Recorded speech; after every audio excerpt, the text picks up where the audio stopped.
ਸਤਿ ਸ਼੍ਰੀ ਅਕਾਲ ਜੀ। ਇਸ ਵੇਲੇ ਜੋ ਹਾਲਾਤ ਬਣ ਗਏ ਹੋਏ ਨੇ ਭਾਰਤ ਦੇ ਵਿੱਚ, ਸਾਰੇ ਸੂਬਿਆਂ ਦੇ ਵਿੱਚ, ਉਹ ਬੜੇ ਫਿਕਰਮੰਦੀ ਵਾਲੇ ਹਾਲਾਤ ਨੇ। ਵਿਸ਼ਵ ਦੇ ਵਿੱਚ ਇਹਦਾ ਚਰਚਾ ਹੋ ਰਿਹਾ ਇਸ ਵੇਲੇ। ਕਿਉਂ ਇਸ ਤਰ੍ਹਾਂ ਦੇ ਹਾਲਾਤ ਜਿਹੜੇ ਉਹ ਬਣੇ, ਇਸ ਗੱਲ ਨੂੰ ਲੈ ਕੇ ਵੱਡਾ ਚਰਚਾ ਜਿਹੜਾ ਉਹ ਹੋ ਰਿਹਾ। ਅੰਤਰਰਾਸ਼ਟਰੀ ਮੀਡੀਆ ਦੇ ਵਿੱਚ ਬਹੁਤ ਸਾਰਾ ਕੁਝ ਇਸ ਵੇਲੇ ਲਿਖਿਆ ਜਾ ਰਿਹਾ, ਬੋਲਿਆ ਜਾ ਰਿਹਾ, ਜੋ ਕਿ ਇੱਥੋਂ ਦੇ ਮੀਡੀਆ ਨੂੰ ਬੋਲਣਾ ਚਾਹੀਦਾ ਸੀ। ਘੱਟੋ ਘੱਟ ਬੀਤਿਆ 1 ਸਾਲ ਜਿਸ ਚੁੱਪ ਦੇ ਵਿੱਚ ਮੀਡੀਆ ਨੇ ਕੱਢ ਦਿੱਤਾ, ਇਹ ਉੱਥੋਂ ਪੈਦਾ ਹੋਏ ਸਾਰੇ ਦੇ ਸਾਰੇ ਹਾਲਾਤ ਨੇ। ਅੱਜ ਲੋਕ ਬਹੁਤ ਬੁਰੇ ਤਰੀਕੇ ਦੇ ਨਾਲ ਫਸ ਹਸਪਤਾਲਾਂ ਦੇ ਵਿੱਚ ਉਹਨਾਂ ਨੂੰ ਬੈੱਡ ਨਹੀਂ ਮਿਲ ਰਿਹਾ,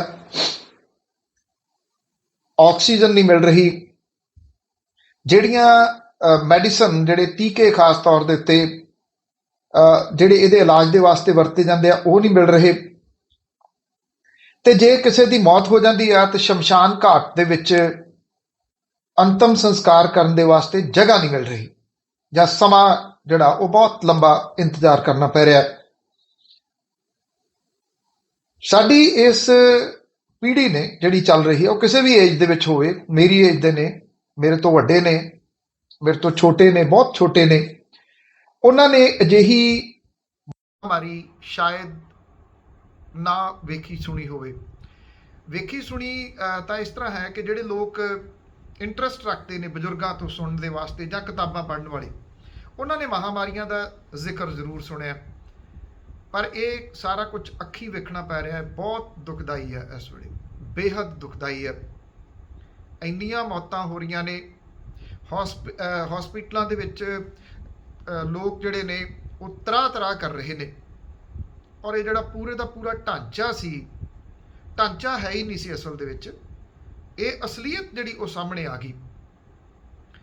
ਜੋ ਫੜਾਂ ਵਿਸ਼ਵ ਪੱਧਰ ਦੇ ਉੱਤੇ ਮਾਰੀਆਂ ਗਈਆਂ ਪਿਛਲੇ ਕੁਝ ਕੁ ਸਾਲਾਂ ਦੇ ਵਿੱਚ ਕਿ ਅਸੀਂ ਆਤਮ ਨਿਰਭਰ ਹੋ ਗਏ, ਅਸੀਂ ਸਾਰਾ ਕੁਝ ਜਿਹੜਾ ਉਹ ਕਾਬੂ 'ਚ ਕਰ ਲਿਆ, ਅਸੀਂ ਵਿਸ਼ਵ ਗੁਰੂ ਬਣ ਜਾ ਰਹੇ ਹਾਂ, ਕਿੰਨੀਆਂ ਗੱਲਾਂ ਕੀਤੀਆਂ ਗਈਆਂ।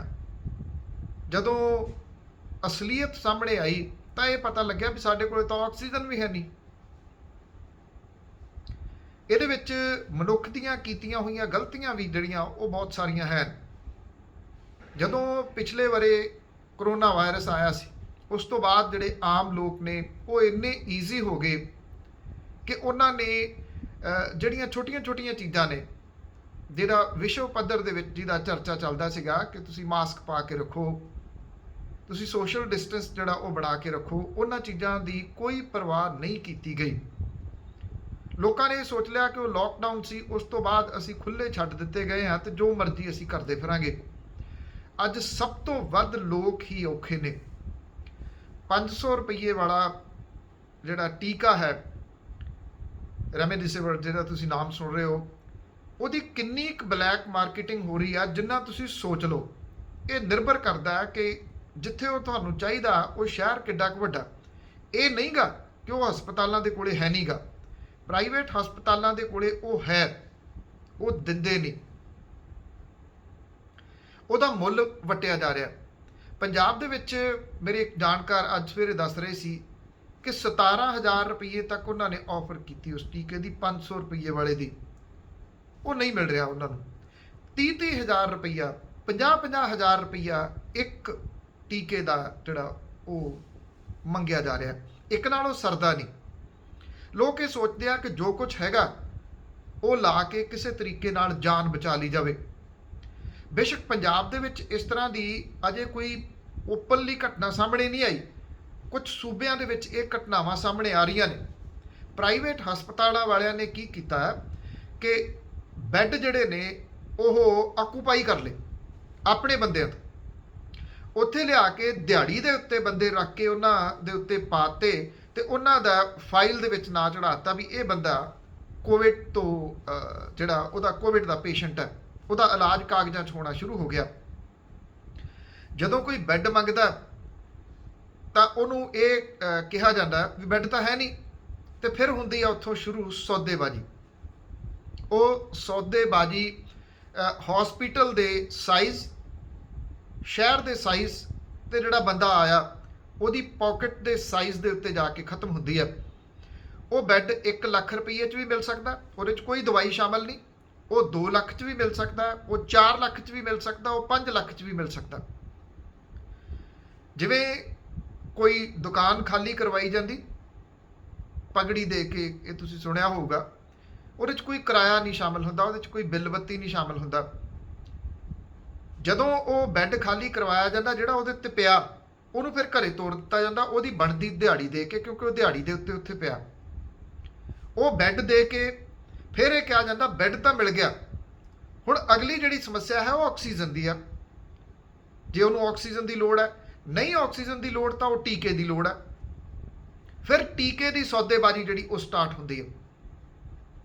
ਉਹ ਉੱਥੇ ਵਿਚਾਰਾ ਫਿਰ ਜਿਹੜਾ ਵਿਅਕਤੀ ਆ ਉਹ ਠੱਗਿਆ ਜਾਂਦਾ, ਉੱਥੇ ਉਹਦੀ ਫੇਰ ਚੰਮ ਲਾਈ ਜਾਂਦੀ ਹੈ। ਉਹ ਤਾਂ ਉਹ ਲੋਕ ਨੇ ਜਿਹੜੇ ਅਮੀਰ ਨੇ, ਦੇ ਸਕਦੇ ਨੇ, ਲੱਖ ਰੁਪਈਆ ਬੈੱਡ ਦਾ ਦੇ ਸਕਦੇ ਨੇ, 2 ਲੱਖ ਦੇ ਸਕਦੇ ਨੇ, 4 ਲੱਖ ਦੇ ਸਕਦੇ ਨੇ, 5 ਲੱਖ ਦੇ ਸਕਦੇ ਨੇ। ਇਹ ਅਮੀਰ ਨੇ।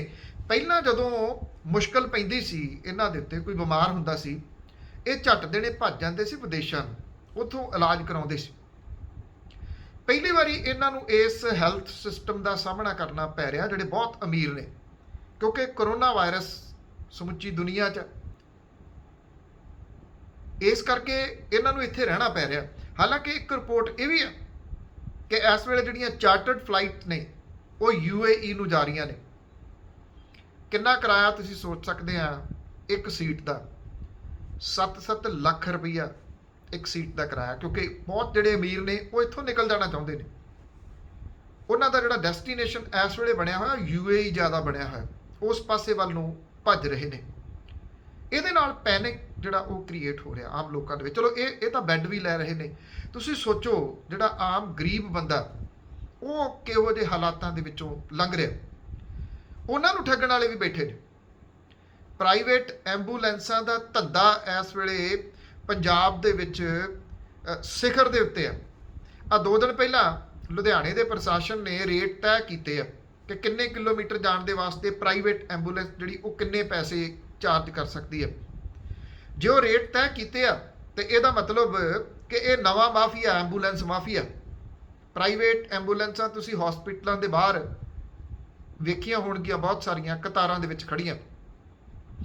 ਖਾਸ ਤੌਰ ਤੇ ਜਦੋਂ ਕਿਸੇ ਦੀ ਮੌਤ ਹੁੰਦੀ ਆ, ਫਿਰ ਇਹ ਉਹਦੀ ਸੌਦੇਬਾਜ਼ੀ ਸ਼ੁਰੂ ਕਰਦੇ ਆ। ਉਹ ਸੌਦੇਬਾਜ਼ੀ ਕਿੱਥੇ ਜਾ ਕੇ ਨਿਬੜਦੀ ਆ? ਜੋ ਕੁਝ ਉਸ ਗਰੀਬ ਬੰਦੇ ਦੇ ਕੋਲੇ ਹੁੰਦਾ ਉਹ ਲਗਭਗ ਸਾਰਾ ਕਢਾ ਲਿਆ ਜਾਂਦਾ। ਇਹ ਵੀ ਨਹੀਂ ਸੋਚਿਆ ਜਾਂਦਾ ਵੀ ਉਹਦੇ ਕੋਲੇ ਜਦੋਂ ਉਹਨੇ ਅੰਤਮ ਸੰਸਕਾਰ ਕਰਨਾ, ਜਿੱਥੇ ਉਹ ਲੈ ਕੇ ਜਾਣਾ ਚਾਹੁੰਦਾ ਡੈੱਡ ਬੋਡੀ ਨੂੰ, ਉਹਦੇ ਕੋਲੇ ਉੱਥੇ ਲੱਕੜਾਂ ਜੋਗੇ ਵੀ ਪੈਸੇ ਬਚੇ ਹੋਣਗੇ ਜਾਂ ਨਹੀਂ। ਹੇਠਾਂ ਤੋਂ ਲੈ ਕੇ ਉੱਪਰ ਤੱਕ ਕਾਲਾ ਬਾਜ਼ਾਰੀ ਵਾਲੇ ਜਿਹੜੇ ਉਹ ਠੱਗ ਲੈਣਾ ਚਾਹੁੰਦੇ ਆ ਲੋਕਾਂ ਨੂੰ। ਉਹ ਇਹ ਸੋਚਦੇ ਆ ਕਿ ਮਸੀਂ ਮੌਕਾ ਲੱਗਿਆ, ਅਸੀਂ ਪੈਸੇ ਬਣਾ ਲਈਏ। ਜਿਵੇਂ ਉਹ ਕਰੋਨਾ ਪ੍ਰੂਫ ਹੋਣ ਕਿ ਉਹਨਾਂ ਨੂੰ ਇਹ ਵਾਇਰਸ ਹੋਣਾ ਨਹੀਂ, ਹੋ ਉਹਨਾਂ ਨੂੰ ਵੀ ਸਕਦਾ, ਕੋਈ ਸੋਚਦਾ ਨਹੀਂ। ਪਰ ਇਸ ਮਾਮਲੇ ਦੇ ਉੱਤੇ ਇਹ ਸਭ ਤੋਂ ਵੱਡੀ ਸਮੱਸਿਆ ਬਣੀ ਹੋਈ ਹੈ। ਇਹ ਨਹੀਂਗਾ ਕਿ ਸਾਰੇ ਇੱਕੋ ਜਿਹੇ ਨੇ। ਬਹੁਤ ਸਾਰੇ ਤੁਸੀਂ ਦੇਖ ਰਹੇ ਹੋ ਗੁਰਦੁਆਰਿਆਂ ਦੇ ਵਿੱਚ ਆਕਸੀਜਨ ਦੇ ਲੰਗਰ ਲੱਗ ਰਹੇ ਆ। ਕੁਝ ਸਿੱਖ ਸੰਸਥਾਵਾਂ ਨੇ ਜਿਹੜੀਆਂ ਕਿ ਆਕਸੀਜਨ ਦੇ ਵਾਸਤੇ ਲੋਕਾਂ ਦੀ ਮਦਦ ਕਰ ਰਹੀਆਂ ਨੇ। ਹੁਣ ਨਹੀਂ ਉਹਨਾਂ ਨੂੰ ਪੁੱਛਿਆ ਜਾ ਰਿਹਾ ਕਿ ਤੁਹਾਡੇ ਇਹ ਫੰਡਿੰਗ ਕਿੱਥੋਂ ਹੋ ਰਹੀ ਹੈ, ਜਿਵੇਂ ਪਹਿਲਾਂ ਪੁੱਛਿਆ ਗਿਆ ਸੀ ਲੰਗਰਾਂ ਦੇ ਵੇਲੇ, ਜਦੋਂ ਕਿਸਾਨ ਮੋਰਚਾ ਜਿਹੜਾ ਸ਼ੁਰੂ ਹੋਇਆ ਜੀ, ਉਸ ਵੇਲੇ ਜਿੰਨੇ ਨੋਟਿਸ ਆਏ ਸੀ। ਹੁਣ ਨਹੀਂ ਪੁੱਛਿਆ ਜਾ ਰਿਹਾ, ਉਹ ਕਰ ਰਹੇ ਨੇ ਮਦਦ। ਕੁਝ ਇਸ ਤਰ੍ਹਾਂ ਦੀਆਂ ਰਿਪੋਰਟਾਂ ਵੀ ਆ ਰਹੀਆਂ ਨੇ। ਹਿੰਦੂ ਪਰਿਵਾਰ ਦਾ ਇੱਕ ਜੀ ਮਰ ਗਿਆ, ਕੋਈ ਮੋਢਾ ਦੇਣ ਵਾਲਾ ਨਹੀਂ ਸੀ, ਮੁਸਲਿਮ ਪਰਿਵਾਰਾਂ ਨੇ ਮੋਢਾ ਦਿੱਤਾ। ਮੁਸਲਿਮ ਦੀ ਮੌਤ ਹੋ ਗਈ, ਕੋਈ ਜਾਣ ਵਾਲਾ ਨਹੀਂ ਸੀ ਕਬਰਿਸਤਾਨ ਤੱਕ, ਹਿੰਦੂ ਪਰਿਵਾਰਾਂ ਦੇ ਵਿੱਚੋਂ ਲੈ ਕੇ ਗਏ। 2 ਸਿੱਖ ਨੇ ਦਿੱਲੀ ਦੇ ਵਿੱਚ ਪੀਤਮਪੁਰਾ ਏਰੀਏ ਦੇ ਵਿੱਚ, ਸ਼ਾਇਦ ਉਹ ਰਹਿੰਦੇ ਨੇ। ਉਹ ਜਿਹੜੇ ਨੇ ਮੈਕਸਿਮਮ ਅੰਤਮ ਸੰਸਕਾਰ ਉਹਨਾਂ ਨੇ ਉਸ ਏਰੀਏ ਦੇ ਵਿੱਚ ਲੋਕਾਂ ਦੇ ਕੀਤੇ ਆ। ਇਸ ਕਰਕੇ ਜਾਂ ਤਾਂ ਉਹਨਾਂ ਦੇ ਘਰਾਂ ਦੇ ਵਿੱਚ ਕੋਈ ਅੰਤਮ ਸੰਸਕਾਰ ਕਰਨ ਵਾਲਾ ਨਹੀਂ ਸੀ, ਜਾਂ ਫਿਰ ਸੁਸਾਇਟੀ ਦੇ ਲੋਕ ਡਰਦਿਆਂ ਉਹਨੂੰ ਹੱਥ ਨਹੀਂ ਸੀ ਲਾ ਰਹੇ। ਅਜਿਹੀਆਂ ਵੀ ਮਿਸਾਲਾਂ ਨੇ। ਮੈਂ ਤਾਂ ਕਰਕੇ ਕਿਹਾ ਕਿ ਇਹ ਜਿਹੜੀ ਪੀੜ੍ਹੀ ਚੱਲ ਰਹੀ ਆ ਉਹ ਮੇਰੀ ਏਜ ਦੀ ਆ, ਮੇਰੇ ਤੋਂ ਵੱਡੀ ਏਜ ਦੀ ਆ, ਛੋਟੀ ਏਜ ਦੀ ਆ, ਬਹੁਤ ਛੋਟੀ ਏਜ ਦੀ ਆ। ਇਹ ਉਹ ਸਾਰਾ ਕੁਝ ਜਿਹੜਾ ਉਹ ਦੇਖ ਸੁਣ ਪੜ੍ਹ ਰਹੇ ਆ ਕਿ ਕੀ ਹੋ ਰਿਹਾ। ਇਹ ਮਹਾਮਾਰੀ ਹੈ, ਕਿਹਨੇ ਬਚਣਾ ਹੈ, ਕਿਹਨੇ ਨਹੀਂ ਬਚਣਾ, ਕੁਝ ਨਹੀਂ ਇਹਦੇ ਵਾਸਤੇ ਕਿਹਾ ਜਾ ਸਕਦਾ। ਪਰ ਜੇ ਕੋਈ ਚੀਜ਼ ਜਿਉਂਦੀ ਰਹੂਗੀ ਤਾਂ ਉਹ ਇਨਸਾਨੀਅਤ ਜਿਉਂਦੀ ਰਹੂਗੀ, ਜਿਹਦੀ ਇਸ ਵੇਲੇ ਬਹੁਤ ਜ਼ਰੂਰਤ ਹੈ। ਆਪਣੇ ਆਲੇ ਦੁਆਲੇ ਦੇ ਉੱਤੇ ਨਿਗਾਹ ਰੱਖੋ ਦੋਸਤੋ, ਤੁਸੀਂ ਦੁਨੀਆ 'ਚ ਜਿੱਥੇ ਵੀ ਬੈਠੇ ਹੋ, ਕਿਉਂਕਿ ਹੁਣ ਤੱਕ ਕਮਿਊਨੀਕੇਸ਼ਨ ਸਿਸਟਮ ਬੜਾ ਸਟਰੋਂਗ ਹੈ।